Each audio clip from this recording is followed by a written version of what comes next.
America's northern triangle, El Salvador, Honduras, and Guatemala. Overrun by organized crime and gangs. A region from where hundreds of thousands of men, women, and children flee poverty and violence in an attempt to reach the United States at any price. While the number of undocumented migrants from Mexico has fallen in the last few years, it's the Central Americans who are increasingly attempting to cross the border, especially from El Salvador. It has the highest murder rate in the world. Salvadorans travel by land across Guatemala and then into Mexico, the most dangerous part of the journey. Countless migrants are robbed, kidnapped, raped, and/or killed by Mexican criminal gangs that control the route. That's why many sell everything they have to pay a coyote or smuggler, and even then, there's no guarantee. Since President Donald Trump renewed his vow to build an impenetrable wall to keep undocumented migrants out, traffickers have raised their fees, trying to cash in on desperation to reach the land of the American dream before it's too late. To discourage irregular migration by tens of thousands of unaccompanied Central American children trying to reach their parents in the United States, President Barack Obama had approved a special program to give them refugee status. The Trump administration has stopped it, raising fears of a new surge of minors rushing the border. Talk to Al Jazeera travels to El Salvador to see what is driving the migration wave and at what price. Every day, up to 300 would-be migrants arrive at San Salvador's Immigration Reception Center, deported by authorities in Mexico, where there is already an invisible wall to keep Central Americans from reaching the U.S. border. A double standard, since Mexico's constitution guarantees the right of free transit. At the international airport, 200 others who did make it to the border are arriving home by plane, deported by the U.S. Immigration Service. Among them is 22-year-old Fernando Castaneda, distraught because he's afraid his deportation could cost him his life. This country is overrun by criminal gangs, which ironically originated on the streets of Los Angeles. 25 years ago, they were deported from the U.S. to El Salvador, where they quickly multiplied, fed by poverty, lack of opportunities, and weak institutions. We're entering a neighborhood controlled by one of El Salvador's criminal gangs. If it were the nighttime, we'd have to go in with our headlights off and our interior lights on. But since it's the daytime, the rule is that you roll down your windows so that they can see you and tell that you're not a member of a rival gang or from the police. It's here in Sonsonate where we find Fernando, living now with his mother, who runs a general store in the front of the house. A house from where he is now too afraid to leave. What made you take the decision to leave your country? La verdad que recibí amenazas que quería que perteneciera a un grupo criminal, que en este caso son las pandillas, pues decía que colaborara con ellos, a que les transportara droga en mi trabajo, y yo no me negué pues porque realmente quería conservar mi trabajo y irla pasando humildemente, pero lamentablemente siempre hay personas que lo quieren ver mal. Entonces, por eso fue la decisión de irme. What were you doing at the time? You said you were working. Yo trabajaba repartidor de bebidas de una empresa que está aquí, que es salvadoreña. And what happens if you refuse to join the gangs? La única solución que le dan es que lo van a matar a uno. Tell me about the trip itself. La verdad que corre bastante riesgo en que le pueda faltar algún miembro, que algún accidente. Yo vi un accidente de una troca, en México le llaman trocas, y vi cuando la gente tirada en el suelo gritando que les ayudara porque la troca giró como un trompo y a la vez tiró a la gente que iba así. En el giro que dio, en una vuelta, la gente se salió del pickup mucha gente golpeada en el suelo y a nosotros nos llevaron así a un lugar a escondernos de la policía porque por si llegaban a rescatar ahí y nos fueron a dejar al monte donde habían solo espinas, palos de espina. En México es mucho desierto también. Luego nos fueron a recoger ahí al monte, nos llevaron a la casa donde tenían a todos los golpeados y uno ve las personas que están golpeadas, que buscan también el sueño americano y pues es terrible ver a las personas rajadas de la cabeza. Bueno, una señora embarazada que ya vomitaba sangre, pues no sé qué habrá pasado con ella, pero varios golpeados así del pie. How did you get captured? How was it that you ended up being sent back? Tengo 2 deportaciones. La primera fue en México que me agarraron, pero como no podía estar mucho tiempo aquí, ese mismo día hablé con el coyote y me sacó del país.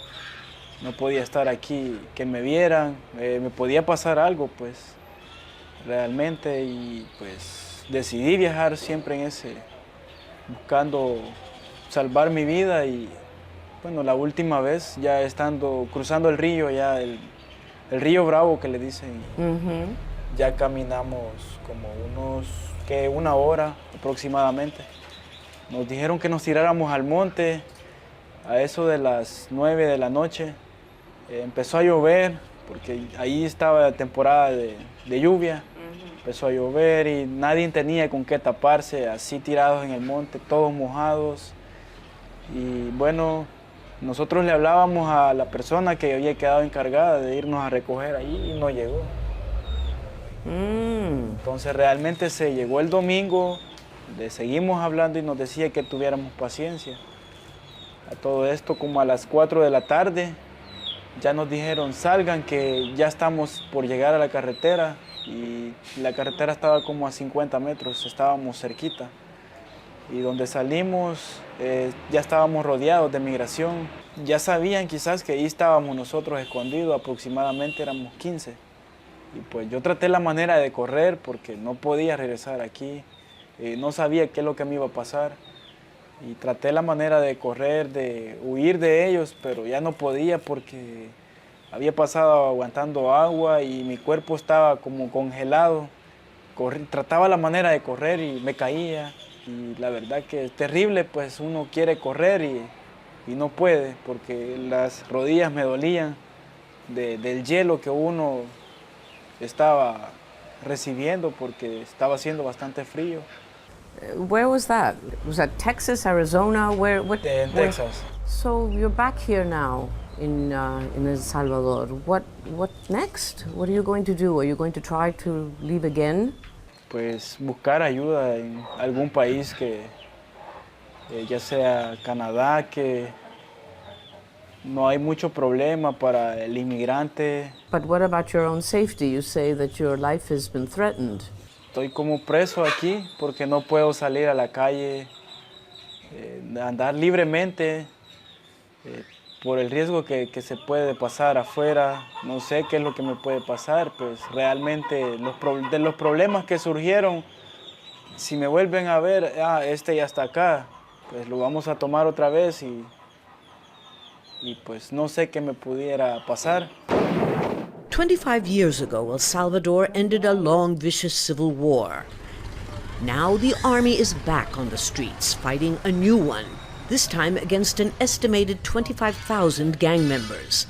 Buenas noches. ¿Cómo le va? In this unmarked rehabilitation house subsidized by a Christian church, 15 repentant gang members are struggling to start over.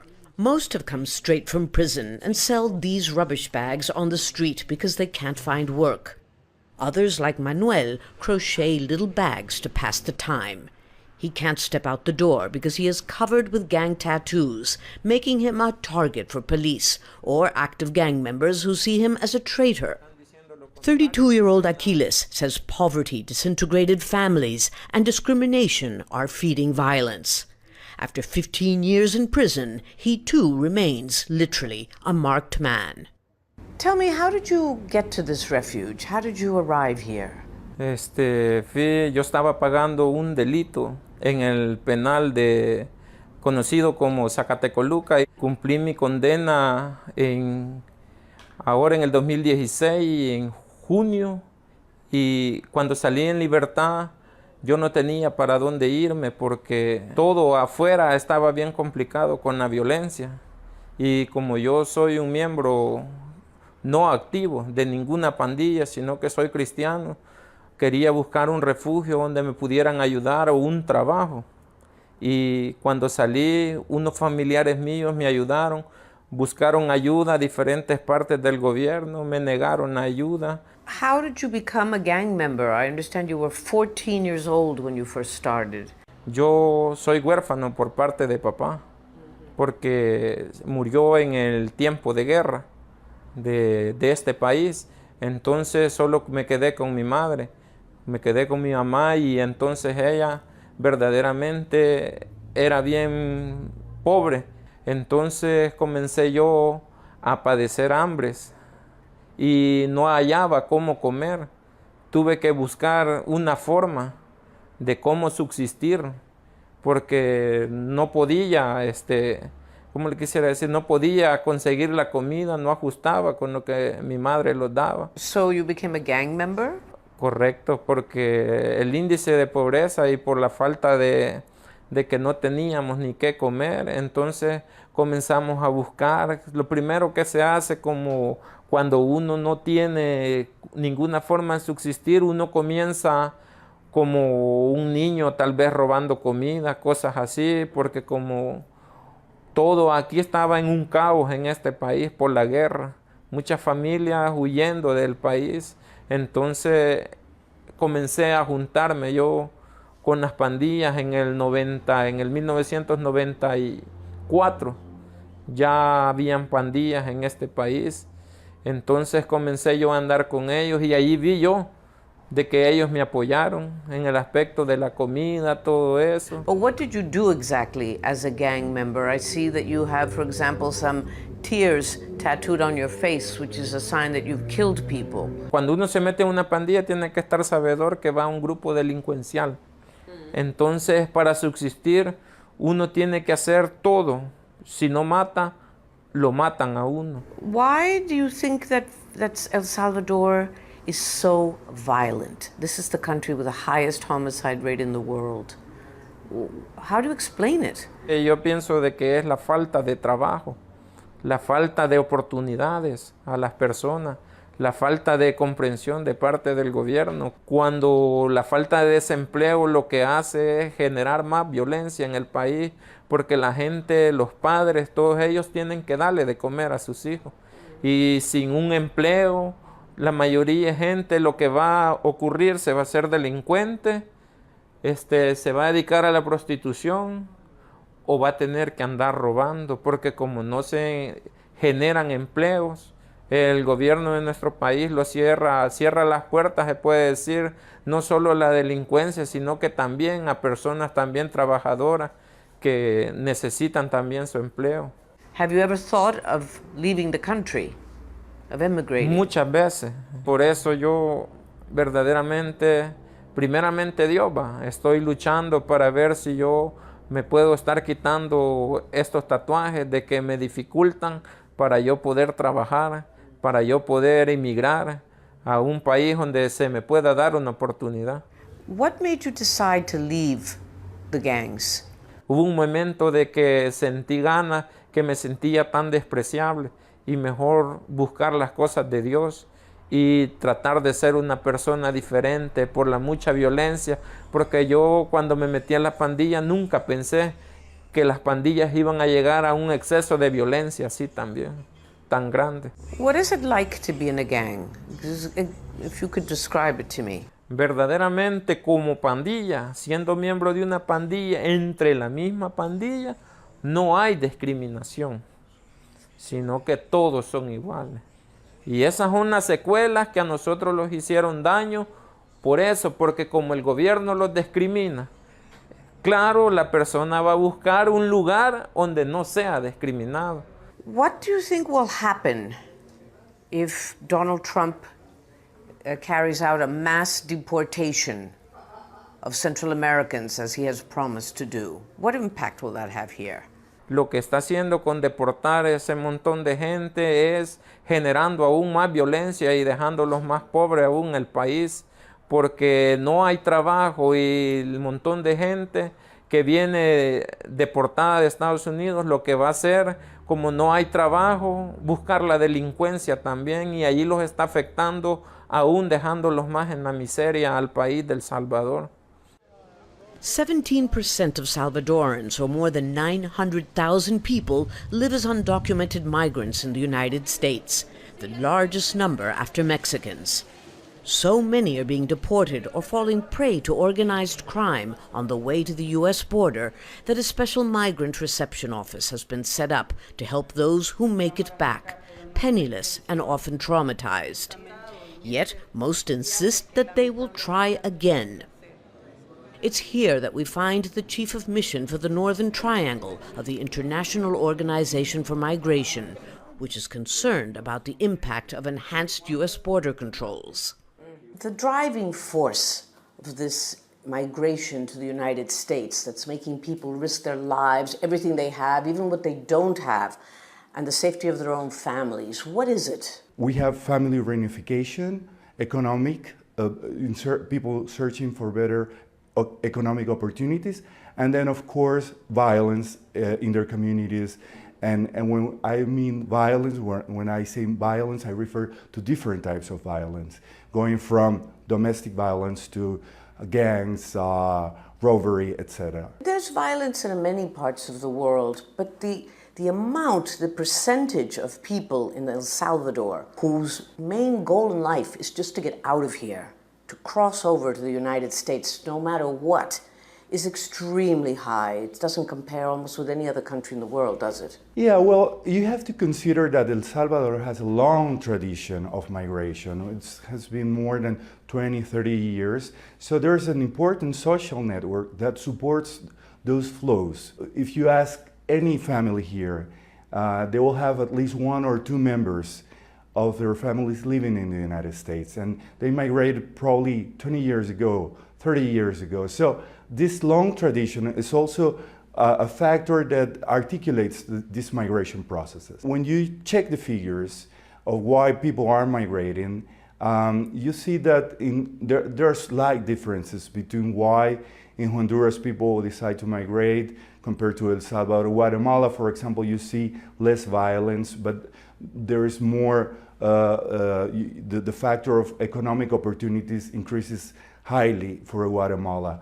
While in El Salvador, the rate is a little bit more important in terms of family reunification. That's related to what I just said, now that a lot of people have family members living in the United States already. So family reunification, and yes, indeed, violence, but again, from IOM perspective, you have to understand that it's a multi-factor cause. How dangerous is it for these migrants that try to make it across to the U.S.? There are many claims, particularly when they cross Mexico, no? And if you talk to the authorities, you will see that there are a lot of records and denouncements regarding human rights violations in the transit. I know that there are institutions, shelters, NGOs working in that area, but the thing is that, of course, if you're migrating regularly, you're going to look for a route that somehow will guarantee that you can continue, and those are the most dangerous routes.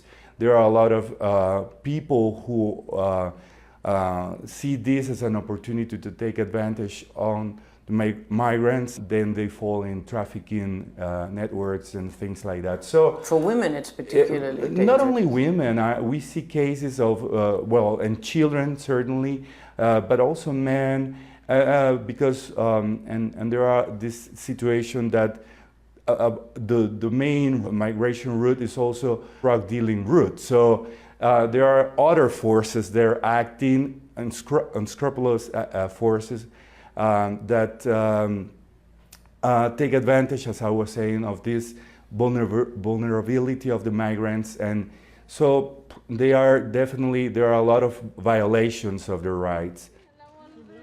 Last week, Maria Martinez was deported, reunited with the 2 small children she left behind after a 3rd unsuccessful attempt to cross the U.S. border. Her father sold off the last of his land to pay for the smuggler. Now, back in her rural village, she passes a huge house built with money sent by a neighbor who did make it, a constant reminder of why people want to leave.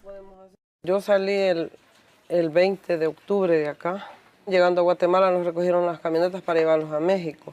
Y de allí, cuando pasamos en Tuxtla, tuvimos unos días ahí, de ahí pasamos para Puebla. Estando en Puebla, tuvimos otros días ahí estacionados para salir, íbamos 160. El coyote que me llevaba a mí llevaba 160, llevaba 8 guías. Pues un día salimos, un 2 de noviembre salimos, que íbamos, pues llegando, íbamos 3 camionetas, llegando allá por Querétaro, íbamos para San Luis Potosí.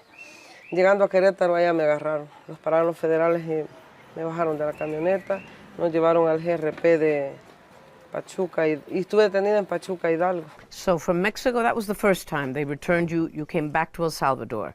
Ajá, me regresaron para acá el 16 de diciembre y yo salí el 20 de regreso. So the second time, what happened when you tried to cross the river? Del día que salí de acá, que salí el 20, a los 7 días llegué yo a la frontera. Mi guía que me llevaba me dejó a 10 minutos de la frontera. Me llevó a una bodega a los 26 que íbamos. De ahí nos pasaron para... Llegamos al río, ahí me pasaron en una balsa. Estando del río para allá, ya estaba migración ahí, ya, como ya esperándonos. Ahí nos agarraron. You know, it's a very dangerous thing to do. You're very lucky to have come out of this alive. Sí, porque ahí nos agarraron del Golfo en un lugar. Llegamos a un lugar y nos agarraron. Y ellos tuvieron, él tuvo que pagar por cada uno porque si no, ahí nos mataban. What? Ahí lo dijo él. De acá ustedes no pasan con vida, dijo, porque aquí este sector es dominado por el Golfo. Y si tu guía no paga el dinero por cada uno que yo voy a pedir, aquí ustedes se mueren y armados. Yo solo dije, Dios mío, ayúdame, dije yo, porque aquí solo Dios con nosotros. A mí me motivó, o sea, por irme a trabajar allá y sacar adelante a mis hijos y a mi familia. Yo me fui por ir a buscar trabajo. But is it worth it? Such a risk? Is there nothing that you can do back here in El Salvador? Sí puedo trabajar aquí en mi país, pero el salario es poquito. Si trabajo toda la semana, yo trabajo toda la semana, yo gano $30. Y si hay solo 2 días, $10. Y tengo mis 3 hijos. How did it feel when you got off the plane yesterday and you were right back where you started, but $5,000 poorer? Mire, se siente algo difícil desde el momento que yo vi mi cónsul y me dijo, usted va a ser deportada, va a firmar su deportación y va a llegar, la sacan miércoles, me dijo, para una hielera y para mandarme jueves. What is the icebox? Una hielera es un cuarto que te tienen en un cuarto encerrado con un aire fuerte, que estás así temblando de frío. Why? Ese es un castigo que te dan por haber entrado a los Estados Unidos. Yo estuve, cuando me agarraron del río, me llevaron 3 días, pero así ve todo el mundo temblando y nos dan aluminio para cobijarnos. Ese es el castigo que se le da por haber entrado de forma indocumentada a los Estados Unidos, los americanos. Y las esposas, ese es otro castigo. Porque yo no he cometido ningún delito, le dije yo no debo delito en este país. Sí debes delito, me dijo la autoridad, por estar acá. Esposas acá. O sea, acá viene la cadena, acá y acá en los pies. Las de los pies más te las socan, para que des movimientos de los pasos más suaves. Así nos andan allá nosotros, desde el momento que ya nos trasladan. A mí me trasladaron de la detención de Texas a Houston, así me andan. De Houston para Texas otra vez así me andan. De Houston para el avión así me andan. Hasta llegar a mi país, porque aquí ya es su país. Dice, llegando yo como 10 minutos antes de bajarme al avión, ahí me los desposaron a todos. Aquí están en su país. Ahí nos desposan, nos quitan a todos. Yo sentí alegría cuando me dice mi cónsul se va para El Salvador a comerse las pupusas, nuestras pupusas, la comida típica. Yo me sentí feliz porque yo eso quería regresarme con mi familia, regresarme con mis hijos. Y cuando uno viene en el avión, se lo viene pensando, voy para mi país. Pero unos vienen llorando porque dicen, los $10,000 que yo pagué, que me ganó mi coyote, se perdieron. What do you think would happen if many, many more of your compatriots were deported, as President Donald Trump says he will do? Larger numbers than already are being deported. Yo pienso que sería difícil porque en El Salvador hay mucha pobreza y venir de allá a acá. Eso venían diciendo ayer los muchachos. ¿Y qué vamos a hacer en nuestro país? Aquí lo que va a hacer es abundar más la delincuencia, porque los jóvenes se van a tirar a robar, porque si no hay trabajo y no tienen, ¿cómo van a hacer? Did your government promise to help you in any way when you arrived? No, cuando llegué ayer nada más me dieron la bienvenida y me dijeron de que, ¿por qué me había ido? Y ya les dije yo, pero no me dijeron tipo de ayuda, no me ofrecieron ningún tipo de ayuda. Nothing. De nada. The reasons for this exodus are likely to remain the same, and so will the yearning for an alternative, better life. Everyone we talk to says they'll continue to look for ways to cross the U.S. border. And so they will try again. The question is, can they succeed now that the odds are worsening? Or will their determination for a better life make them turn to other